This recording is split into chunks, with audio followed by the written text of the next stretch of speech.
ये देख सकते हैं दोस्तों, ये कपड़े को भी गुंडी कर रही है और ये दाना आ रहा है इसमें, ये देख सकते हैं आप।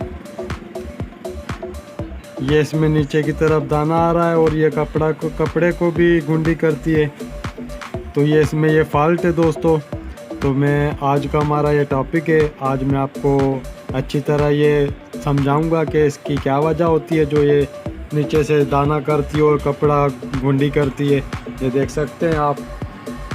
तो सबसे पहले इसका आसान सा हल है दोस्तों, मैं आपको बता देता हूँ। वैसे ये मसला दोस्तों ज़्यादातर इस बॉबिन के इसका धागा ये टाइट होने से और इसका जो ऊपर वाला है इसका जो टेंशन है इसका ये ढीला होता है, तो उसकी वजह से ये दाना देती है। और इसका जो एक और मसला है वो मैं आपको बताता हूँ। इसकी जो ये